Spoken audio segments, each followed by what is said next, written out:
Welcome back to Studio G. We are here with your top headlines around campus and in the Valley. Coming up on this episode of Studio G. President Len Jessup sent a unique email to UNLV students. We have the details on what motivated him to give the remarks and what student body president Carlos Fernandez said in response. Also, a special look into the protests that took over Las Vegas Boulevard. We bring you a live interview with a protester who formed part of the 1,000 people who participated in Studio G. Studio G starts right now.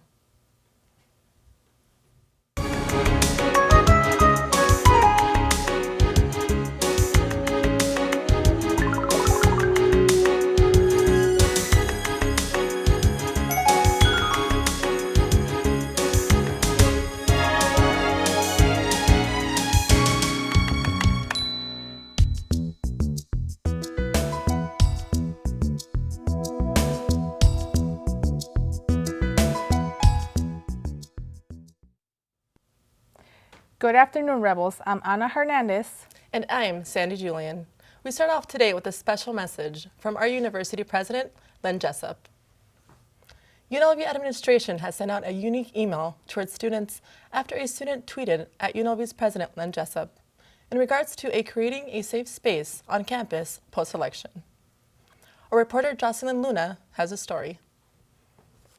UNLV President Len Jessup sent an email to students, staff, and faculty addressing the impact of the presidential election on the campus community. He used the new university motto and explained the university's mission to provide a safe, inclusive space for everyone addressing safety concerns post-election. CSUN's student body president Carlos Fernandez took it upon himself to address his fellow students as well. I decided to send out an email to be proactive and ensure that our students feel safe, no matter the climate after the new presidential election.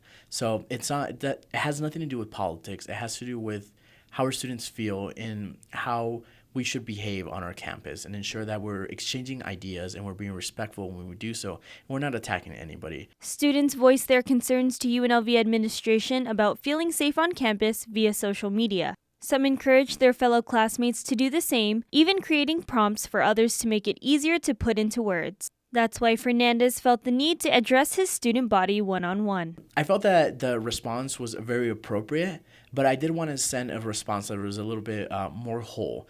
President Jessup had to cater to staff and everybody else in the university. As student body president for the undergraduates, I felt that it was my opportunity, but also my obligation to showcase the undergrads that we care about them in a lot of different levels, and we want to ensure that they feel comfortable in our university no matter what. So it did echo some of President Jessup's remarks, but it also added our touch. As from a student to another student, we're here and we're going to be your voice.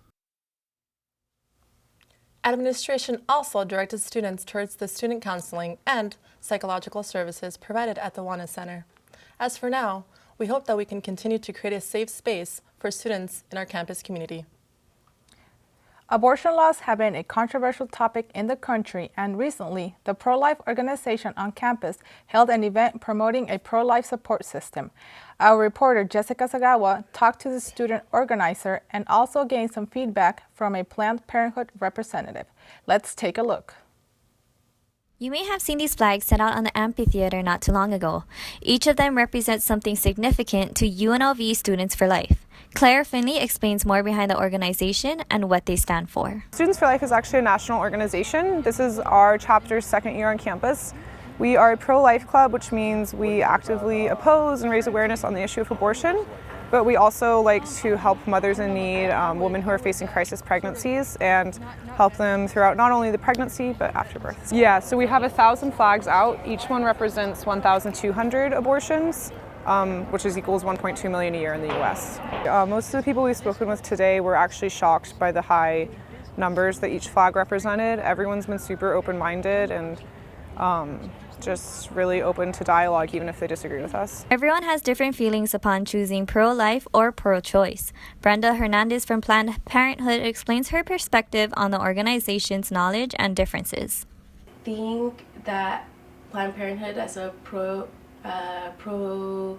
choice organization or as an organization that supports abortion services. We value the idea that a woman has a right to choose what they want to do with their body. At the end of the day, it shouldn't be regulated. It is a personal choice and decision, and so we want to make sure that women have access to it when they need it, and for them to just if we understand that some people may not agree with the services that we offer, but at the end of the day, I think we at Planned Parenthood support again that it is a woman's right to choose. We're not here to judge, we're just here to help, and abortion is a service that 1 in 3 women will have an abortion at some point in their life, and so it's not something that's uncommon. Unfortunately, there is still a lot of stigma around it, and but we at Planned Parenthood have been fighting this fight for quite some time, and so we're still here to support women if they ever need that service. And We will have to stay tuned for what's to come. For Studio G, I'm Jessica Sagawa. Newly elected President Donald Trump has reaffirmed his stance on abortion, promoting judges that are pro-life with the objective to ban abortion at the state level. UNLV currently offers both pro-life and pro-choice organizations that offer information for women. If you would like to know more information about either, visit studentsforlife.org or plannedparenthood.org. The Dakota Access Pipeline has gained a movement all over the world as communities stand together against No DePaul. A national day of action against the Dakota Access Pipeline was held this Tuesday across the country. Demonstrators held a rally in Las Vegas in support of Standing Rock Sauk's tribe. We heard about this action taking place, and so we wanted to show solidarity with other Native people in the world struggling for their treaty rights and right to clean water.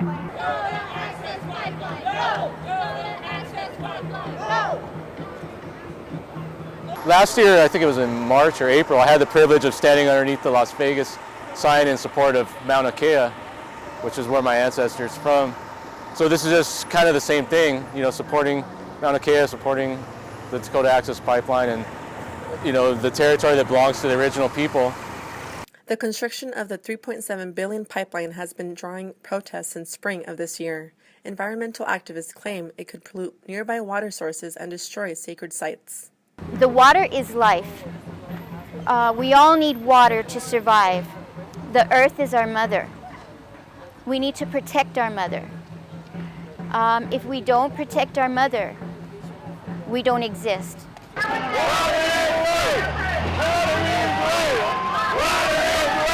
Personally, this event is very important to me in that it's a coming together of community, people coming together to say no to big oil and things that pose a threat to our very existence on this planet. There are plenty of corporate interests that are driving this, of course.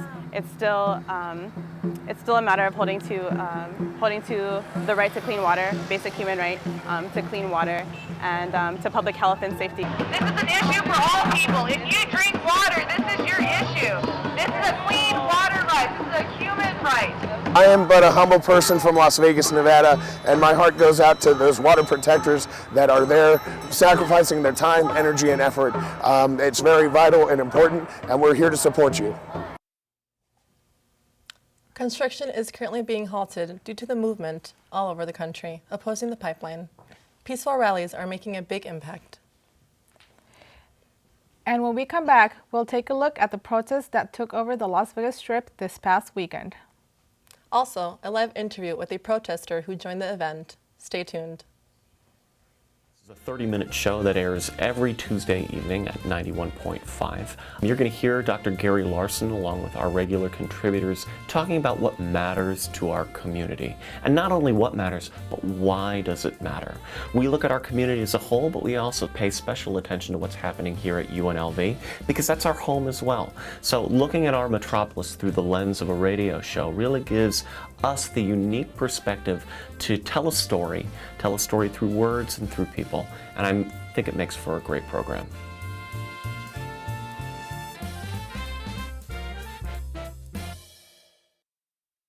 Sunday Evening Jazz. I mainly play a lot of contemporary jazz music from the 1960s up until about 2012, 2013. When I go on, just explain who it was, the name of the song, the name of the artist, maybe the name of the album, their career. I just hope that everybody enjoys it and appreciate it for the kind of music it is and how great it is.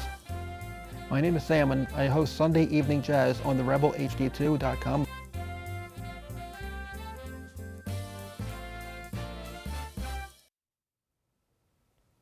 Welcome back. I'm Jennifer Hurtado, and recently, with Trump's victory as the new president-elect, protests have arose in more than 7 cities where thousands of people are swarming the streets against Trump. Las Vegas held its very own protest this past Saturday, where I was able to bring back information about what occurred. Let's take a look. Because Donald Trump is an openly racist, bigoted, sexist, xenophobe who wants to use resources to build a wall that Mexico is never going to pay for. He wants to ban Muslims. He wants to defund Planned Parenthood. He wants to be able to discriminate based on race and sexual orientation. He wants to reverse and revoke civil liberties en masse. That's Jenny Rowe. She is one of hundreds of protesters that took over the Las Vegas Strip Saturday night. Protesters met at the link, then peacefully marched to the Trump International Hotel. This is one of dozens of protests and walkouts seen in the country after announcing President-elect Trump as the winner of the election. Some hope these protests will change Trump's stance on his controversial agenda. We came down here for solidarity. We want to let people know that they're not alone, that we're not okay with it. We're going to love, we're going to keep fighting. Although peaceful, 8 people were arrested for failing to stay on the sidewalk as police guarded the protest. For Studio G, I'm Jennifer Hurtado.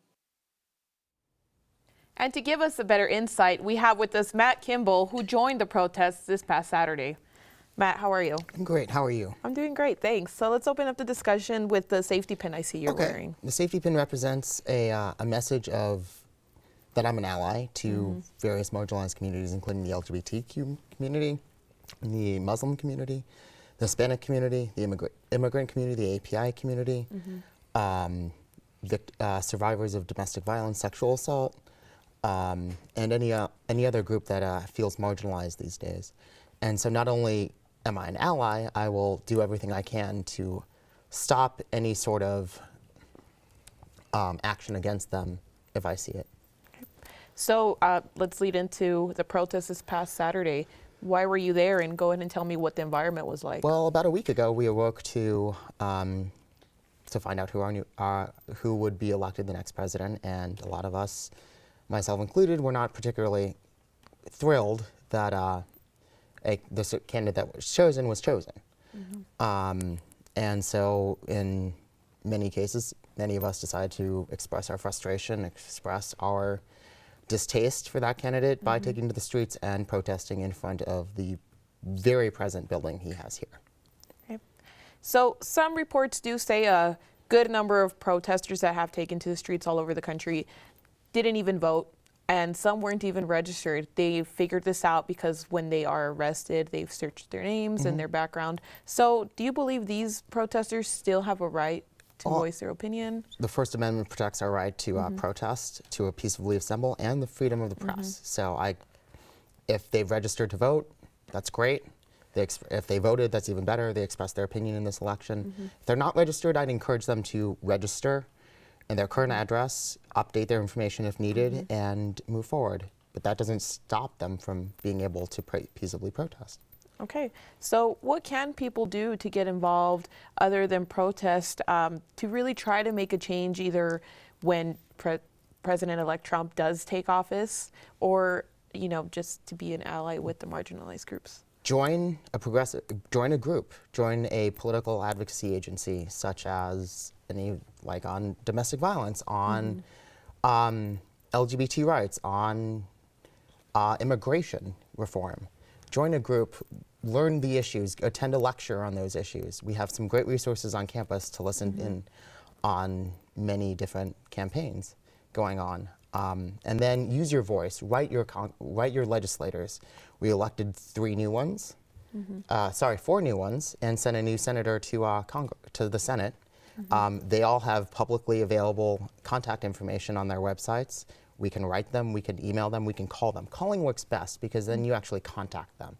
We also have elected a ton of new state assemblymen and women and a ton of new state senators. We can write them as well. Fight for the issues we do care about by getting involved in local politics as well as federal politics. Great, and that was Matt Kimball. We're going to go ahead and wrap it up. We'll keep you updated to what continues in these protests. Thank you for being here. No problem. Thank you for having me. And after the break, we'll take a look at what's going on outside with our weather segment. Stay tuned. My name is Walter from Deep Thought. My name is Bruce Gill. I'm the host of La Alternativa. Perfect Music Radio with me, Lily. My name is Sam, and I host Sunday Evening Jazz. I am Rockin' Gemini. This is Jalen Young on More Than Music Mondays. And listen to us on the Rebel HD2.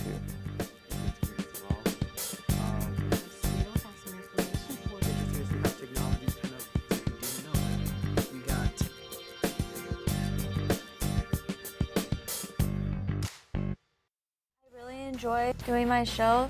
I love all types of rock, and that's why I'm doing Rock Through the Decades. We play the 50s all the way to today's rock music or rock bands.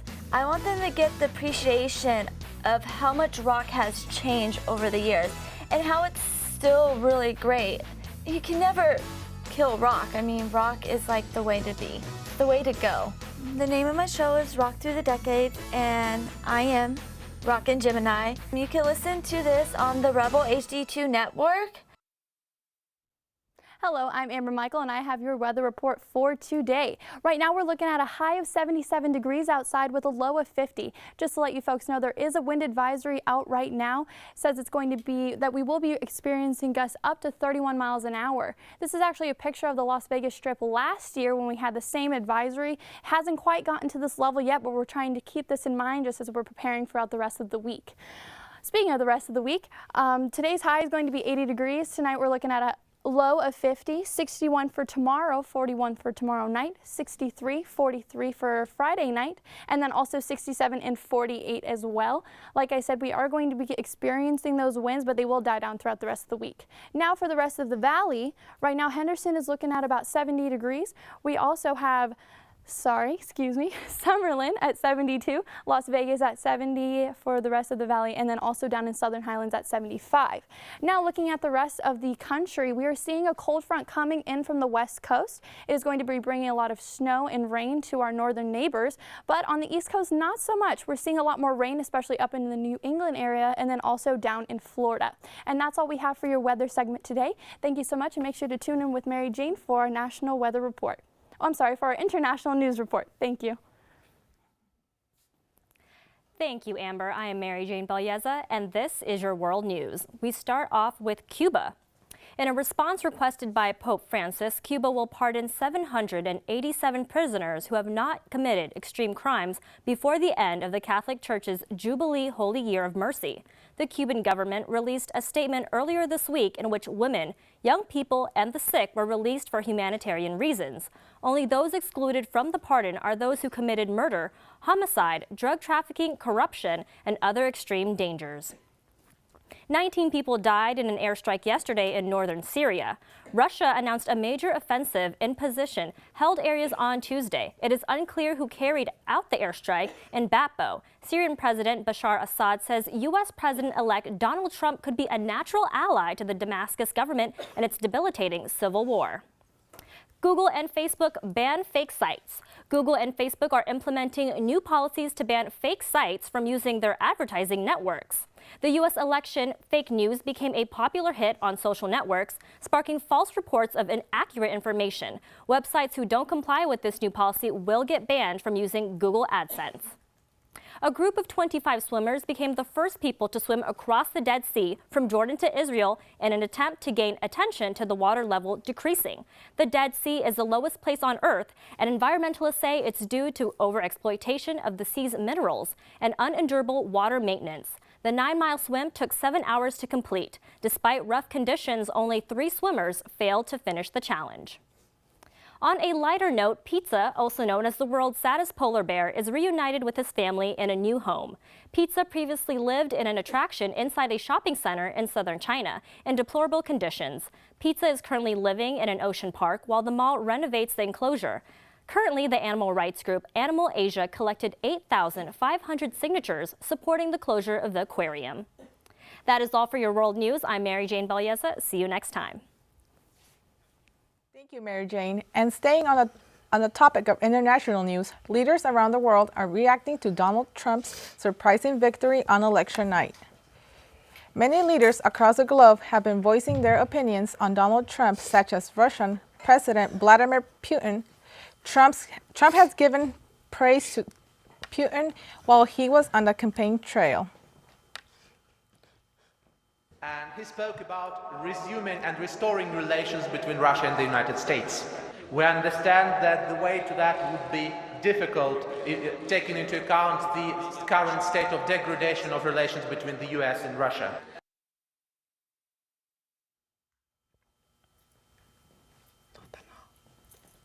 Nigel Farage, one of the main leaders of the Brexit movement, is excited to work with Trump and has also been to one of Trump's rallies at one of his campaign stops. Donald Trump likes the United Kingdom. He believes in the special relationship. As he said himself, we would be at the front of the queue. And to have an American president that respected us, and particularly now that we've become, or we will become, an independent, self-governing country.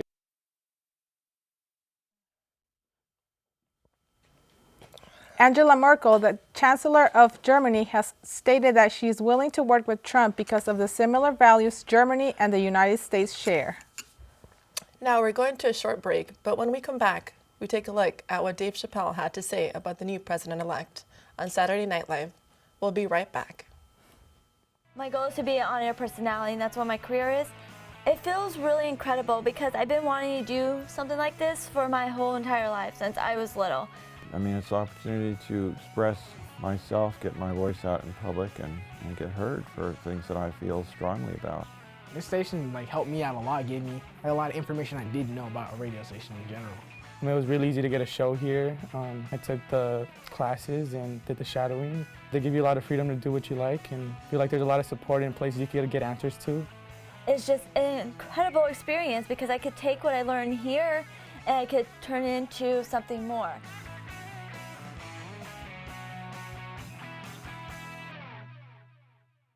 Oh, the station's great. You make friends, you gain skills, you learn how to do all this stuff with audio. It's a fantastic thing. I can grow with everyone and everybody supports me as well as I can support them. I think it's great. I think it's a blessing to have this kind of equipment from the Green Spawn family as well as the state of Nevada. And it's really informative to see, how a radio show really works. Now that I do it, I have friends, I have people that want to hang out, and I get to play music a lot. It's very good too because we have all the top of the line equipment to work with and students here that can help you out, so it's a very, very good way to get involved in the radio.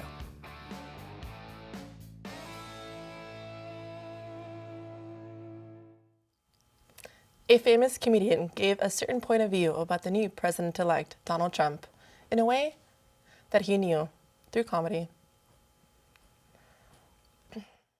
Actor and comedian Dave Chappelle hosted Saturday Night Live for its first show after Donald Trump was elected president. Being both African American and Muslim, Chappelle is among two minority groups that face discrimination. Even with that, he is able to joke about the president-elect, but also to give a rather serious statement on the results. Chappelle makes it clear that even with Trump's win, Americans cannot give him a free pass for his expressed bigotry and sexism.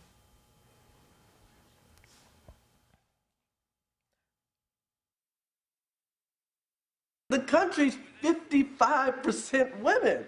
I mean, if the country was 55% black, well, we'd have tons of black presidents. I mean, Flavor Flav would be president.